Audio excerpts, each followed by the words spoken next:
And welcome to the Lance Roberts Podcast. I'm Rich Rosso, Director of Financial Planning here at RIA Advisors. And today, again, I am so excited to get such special guests on the podcast.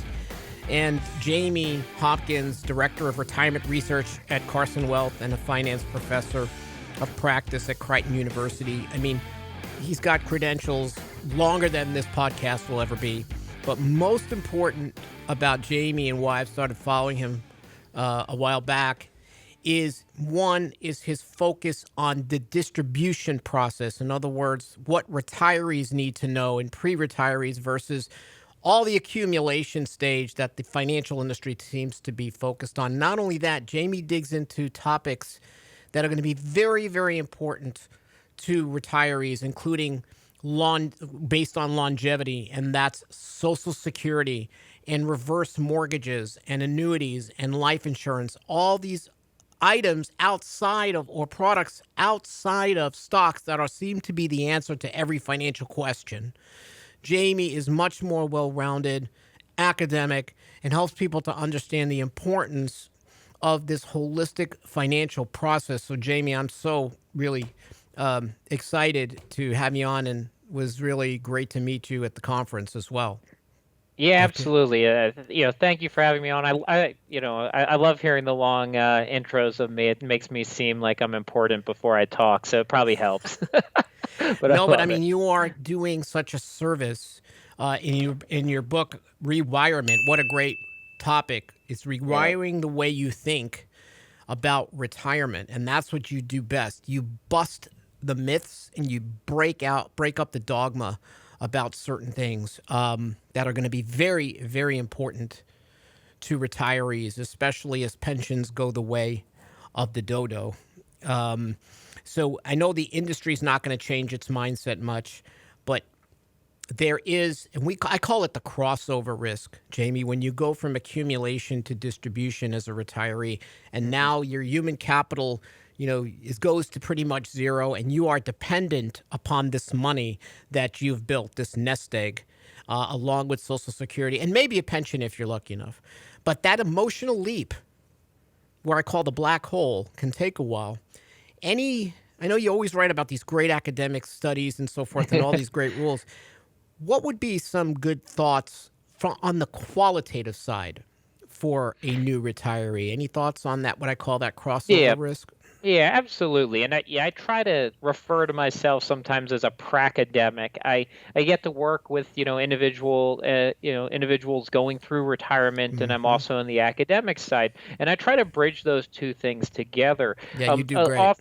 Often in the academic world, right, we're talking about the most efficient things, and you be out here and do the best strategy. But then we have to deal with what people want and how we react to things, and our past experiences. And that's the other side, right? Is how do we just accomplish what an individual wants, put them in a secure and happy place so they can enjoy retirement? Because honestly, that's what our finances, that's what retirement income is all about. It's about solving for an individual's goals, right? It's not for most people, it's not a high score game where we're just trying to accumulate as much money as possible and not do anything with it. We're trying to do stuff and enjoy ourselves. So how do we then take that and get people to buy into it and absolve it and you kind of understand it's a big challenge? But I think that part of it is, allowing actually individuals to kind of build the plan more and more. And I say that as somebody who, still realizes that most people go to financial advisors because they want them to tell them the answers. But in retirement, all the goals are unique. So tell us what your goals are. What do you want to accomplish? And then we can bring solutions and products that fit those goals, as opposed to, as you said, starting every conversation with, hey, I've got investments, so that's my solution, or hey, I've got this product. So we've got to build these plans around individuals. And that's what there's research out there we call the IKEA effect. If you're part of building something, you actually like it more than if you just buy it off the rack already built. So Yes. as clients become more involved in their planning, they're going to be more likely to actually stick to that planning, understand it, buy into it, and follow through with it. If I build the best retirement income plan ever, but you don't like it, then it's useless, Mm-hmm. right? So that's where we have to get to as an industry and profession, is just helping people achieve their goals, making them happy and secure for retirement. And we make it seem in the industry so clean cut. There's always like a number that you strive for, and which which to me, and I wrote a piece about this, how retirement is the most perfect imperfection because life probably got in the way. You probably didn't save enough. Obviously, we see the national numbers, median numbers by age, and they're sort of scary. So retirement's going to have a whole different meaning, and that's why you see people working longer as well. And what I like about what you do is there are all these other solutions that come into the goals, things that people would have never thought of before because they were told they're no good or Mm. they're too expensive or they're predatory. And we stick to these old rules, and people are really giving or at a disservice when this occurs. And one of what you always write about, and I've studied a lot myself, but you are definitely the expert on it, is how do you think of your house or housing in retirement as a place to live, but also as an income source, long-term care funding, or legacy asset? We go through with a lot of clients, and they think their kids want their home. Yeah. And that is not the case. But No. they also don't see their home as a possible income source. And as soon as you bring up reverse mortgages, right away, the big wall goes up. Oh, I've Mhm. heard horrible things. Oh, my neighbor told me this. And people are going to need to liquefy their homes to some degree. And I want you to go through some of the pros and cons of reverse mortgages and based from an academic perspective, what you're seeing, how they can benefit people, especially where I think now we're going to be through a period of poor sequence of returns or market headwinds over the next decade. Yeah, absolutely. So I'll kind of start with the first part you brought up, and when you look at home equity, and this is really where I kind of stand on this, and what opened my eyes to it. I was Hmm. looking at some of that data that you mentioned, and if you look at the last U.S. Census data, what we actually saw there was the median 65-year-old couple. Guess what? Two-thirds of their wealth was in their home In and their one-third home. in other assets. Like, think about how powerful that is, right? Hmm. Two-thirds of your wealth is in your home, and rarely do financial advisors talk about it, right? And I have got a whole other issue with that side, but it's a big piece of our wealth. And also, if you look at U.S. spending data, it is the number one expense we have in Hmm. retirement. It's higher than taxes, it's higher than healthcare, our home costs. So it's our largest asset and largest expense. So if we're, paying off a mortgage, one of the things we're actually doing is we're actually saving money into our home, right? We're increasing our equity, presumably by paying down debt, freeing up equity.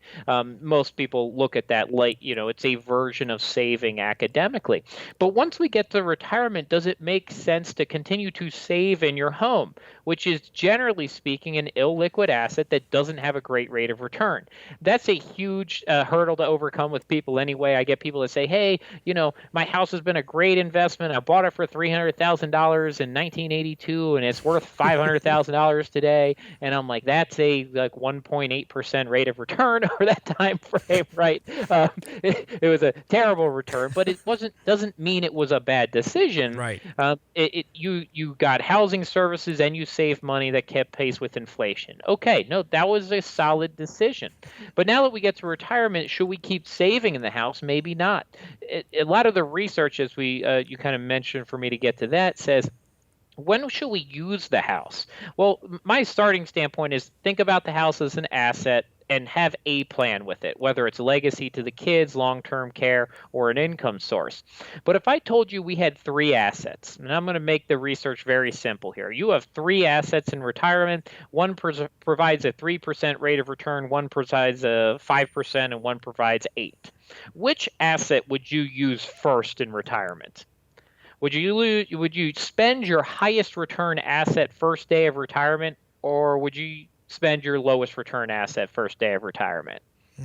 Well, most people would say, well, yeah, to spend the one that brings me the least amount of money in, I would spend that first because I want the one that brings me lots of money to grow.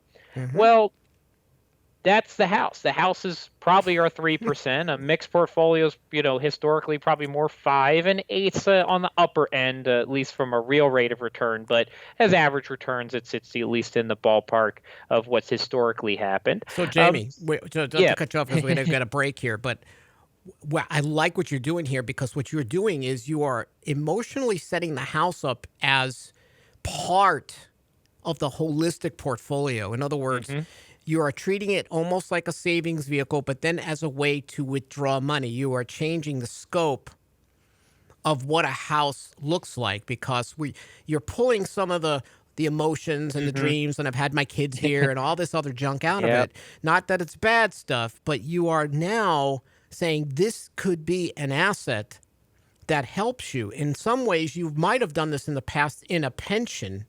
Not that I'm comparing a house to a pension, but the way you are sort of laying out the road of assets, you're pulling the house into the process in a very easy to digest way for someone to consider, which I think is really artistic. I will tell you, I think it's very creative, but I think it's very good. I'm gonna steal this from you. Definitely use going it. to steal this from you overall. When we come back, we're going to continue this discussion on why your house could be a very important asset for you during retirement. And you're listening to the Lance Roberts Podcast with Rich Rosso, Certified Financial Planner and Director of Financial Planning at RIA Advisors. You can get daily real investment news you can use, delivered at the speed of the internet. Sign up for Lance's newsletter now at realinvestmentadvice.com.